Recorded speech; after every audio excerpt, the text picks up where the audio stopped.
It is a wonderfully warm 30-degree autumn day, and I am here to give you some sci-fi romance recommendations.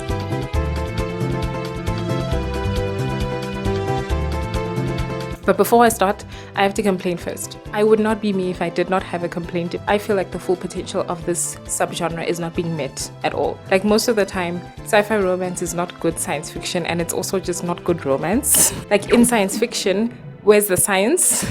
Where are the ideas, the interesting technology, philosophical conundrums, conflict, or interesting interspecies dynamics? Where are the interesting alien cultures or extelligences? Where's the exobiology? Where's the ecology? Where are the imaginative future worlds? It's weird because sci-fi romances are populated with all sorts of different types of aliens, but at the end of the day, the universes are all the same. They're all very grim and rapey. Like, where's the creativity and imagination? Oh my god. All we get is a caveman painted blue, or a caveman with like wings, or like he's like gold or something, but that's basically it. Why do all these books read, like all of these sci-fi romance authors are in like a group chat together, and like pinned at the top is like a template for a romance novel, and they just kind of type in their own names, and then maybe instead of a giant blue caveman alien, mine is gonna be giant gold with wings. Also, it's like dragon. Also, they live on a desert planet, so I don't have to think about the ecology at all. Like, how could these things have possibly evolved here? Maybe they're aliens from somewhere else, and they don't know where that somewhere else is, so I don't have to think about the ecology of that planet either. Do you know what I mean? So it's bad science fiction, and then I would argue that it's bad romance too. These books are just smart. Even ones that don't market themselves as erotica, which I wish they would so that I could avoid them. Like, I'm not interested in just reading people banging, man. Like, that's so boring. Give me some weird interspecies things. Give me some weird misinterpretation that is not just rapey. Oh my god, and that's another thing. More often than not, these sci-fi romances are just a vehicle for thinly veiled kinks. The popular the kinks that these authors seem to have, breeding kink, also rape is a big one. And and it's crazy that I have to say this, but crimes are not kinks. It's so weird. And there's a size difference thing as well that kind of, for me, reads as nonsense. That just makes me uncomfortable, because it's like you have all these tiny human women and these gigantic 3-meter tall aliens. The size difference is emphasized so hard, and the women love being carried around and they love being fed by hand, and I'm like, what is going on? Maybe women really do want to be treated like children. Maybe the manosphere maybe the manosphere is right. Maybe the alpha male podcasters were right. Like, like, oh my god, get me off of this planet, man. But beyond just my kink shaming, which I think we should all do more of, because repeat after me, crimes are not kinks, they're crimes. It's weird. Beyond me being in my prude era and kink shaming everybody, they're just like not romantic, It doesn't even have like the hallmarks of a love story. The story, basically, the template that these authors are all sharing with each other is the woman gets from Earth to alien planet somehow. We get that over and done with quickly. The alien immediately falls in love with the woman. There's usually some sort of insta-love, fated mates thing, or sometimes it's desperation. Sometimes the alien is like incredibly lonely, or there are no women of the alien species on this planet, so the first woman they see, the first thing with a vagina they see, like, oh my god, I'm in love. And then like that's it, and then they bang a bunch, and then that's it. That's the book. That's the romance. What are we doing? Do you see what I mean? So they fail as science fictions and they fail as romances. Like, what are we doing? There's so much potential. You can do so much in both of those genres, and yet here we are. We just get this story over and over again. Why? I'm genuinely asking why. Like, why? Why is that? They're all also like written the same way, first person, dual point of view. Everyone has the same voice across authors. Like, it's so weird. Like, it goes just beyond most of these authors being Anglo-North American people. So they all, I'm not saying you all sound the same, but like kind of. Like, you could give me a Honey Phillips or a Ruby Dixon or a third author here and ask me who wrote this book. I would not be able to tell you. I think this subgenre is in its pulp phase. We're gonna have to wait like 6 decades for the subgenre to actually get good. Anyway, recommendations.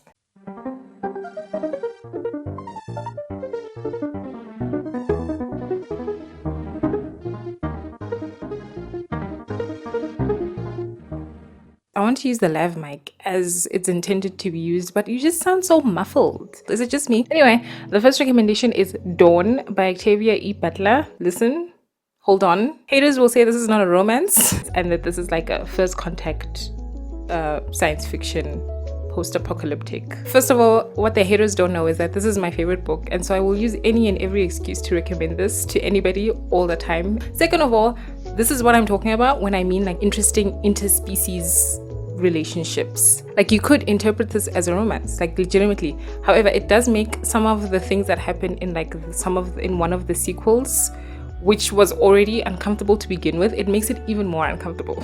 You'll know what I mean if you read the book. You should read this book. It's great. It's good. And this is me being unbiased. Yes, it is my favorite book, but like, it's so good.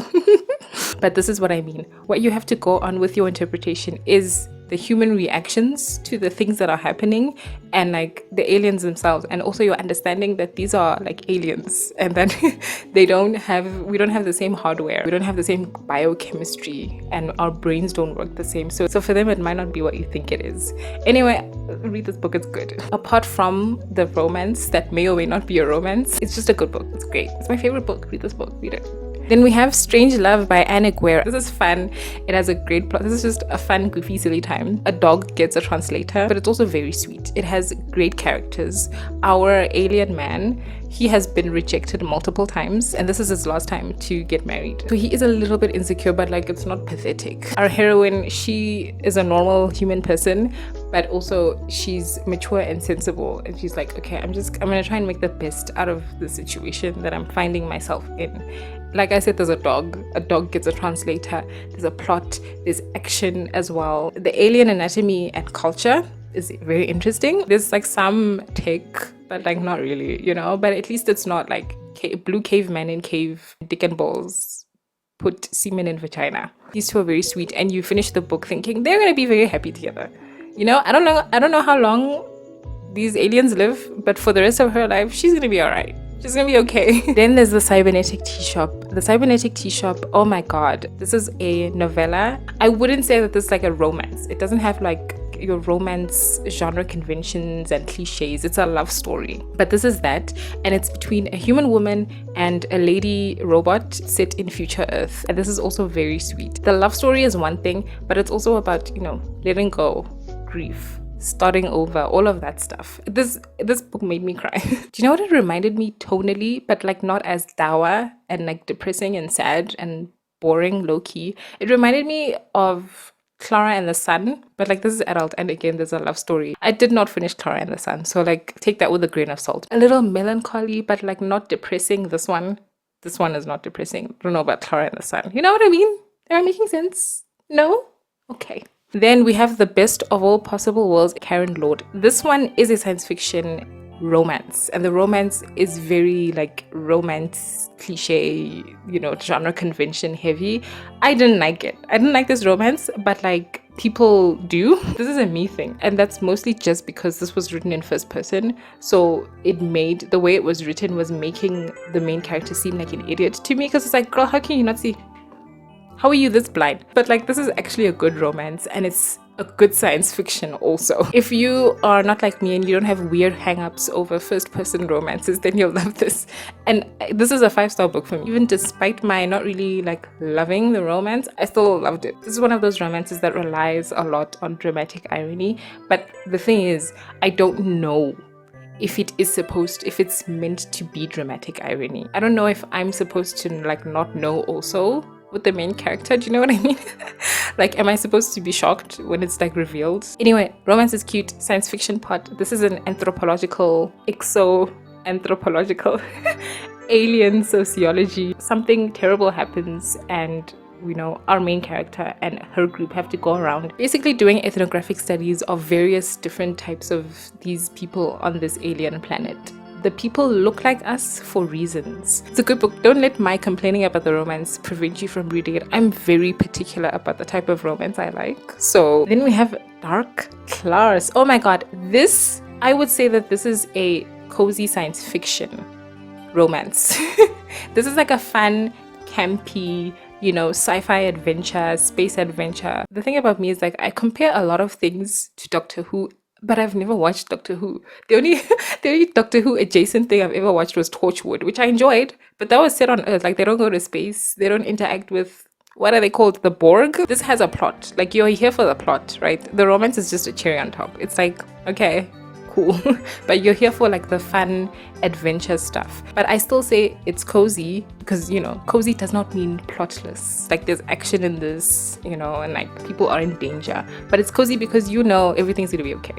You know, maybe things work out a little bit too easily, but you just know it's gonna be okay. It's like middle grade for adults is cozy. The only thing that prevents this from being like a true cozy book is there's no like appeal to the senses. There's nothing sensual in this. You know, there's no like the aroma of coffee or like a delicious brew of tea or something. You know, there's no description of food or what does the fabric feel like, what does it look like. There's no that. But you read this and you know everything is going to be okay. And also the science fiction, the universe in this book is such a sweet, compassionate, kind one, and it's such a solve. If you're like me and you've tried to read sci-fi romance, you've been through a lot of trash, you've read a lot of sci-fi romance like me because you're trying to find like the good ones, right? They're all so grim and dark and awful and rapey. So this just is like, oh my god, it's so soothing, and I appreciate that a lot. This is about a woman who wakes up on a ship in space and like some things are happening. This is like the 5th book I think in the series. Do you need to have read the other books to get this? No, but you will want to read the other ones. These are like my comfort books, you know, like there's so much. Oh, they're so fun. They're just cozy and fun and action-packed, and the women are great. The women are just like normal women, and they're given the tools to succeed, and the romance is like, you know, cherry on top. I would also recommend The Blighted Stars. Now, I hated this book. I don't like this book. This is on my 2023 worst books of the year list. But people like this, and I hated it because of the romance. The romance was written, you know, typical romance genre conventions with all the cliches, and I found that it was getting in the way of the sci-fi plot that I was interested in, the mystery. Like they would be doing geology or whatever, reveals would be happening, or they would be doing some investigation and they would be interrupted. They would interrupt themselves, so we would interrupt the sci-fi plot with the characters going, oh my god, he's so hot, oh my god, this geology boy is so hot, oh my god. This is set in the far future. People can upload and download their consciousnesses into different bodies. Don't even worry about it. This is a very bleak future run by oligarchs who are almost like cartoonishly evil. It's one of those stories where you're like, you guys are just asking for a revolution, like you were begging for a revolution. Anyway, there's a blight going around. It's destroying worlds, and our male love interest is in the family who is maybe the cause of this blight, and our female main character wants to stop them, basically. It's like a forced proximity type thing. At some point it turns into a survival situation. Again, my main issue with this was like, girl, your life is in danger, like literally in danger, and you're like, hot boy alert. It also like kind of read a little YA to me, but like, you know, whatever. Again, people love this book and you probably will too. Then 2312. This 2312, haters will say this is not a romance also.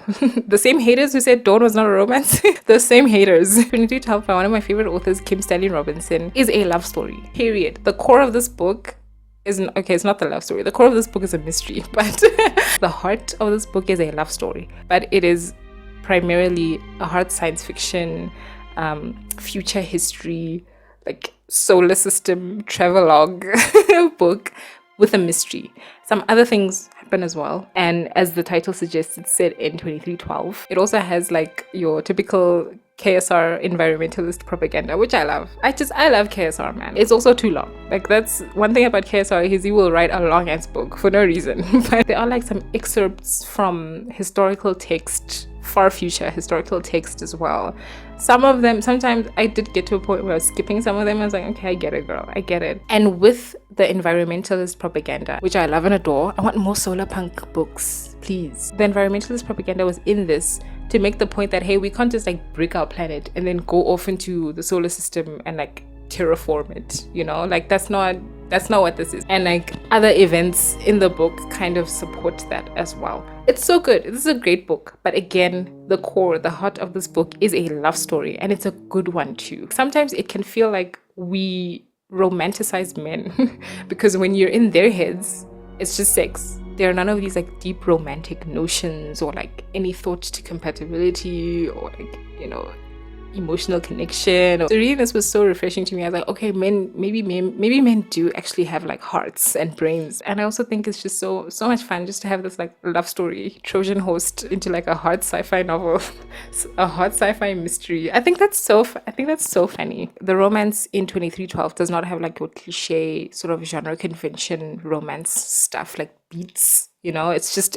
again, it's a love story. Then finally, the last book I have on my list is The ET Guy by Vc Lancaster. I'm not in love with this book. I liked it, but like, there are these alien refugees and they live here on Earth. Our main gal, our lady, she works for the department that processes these aliens, and a romance brews between her and the IT guy, who is one of these aliens. This one is so interesting. The sexual relationship was the least interesting part of this.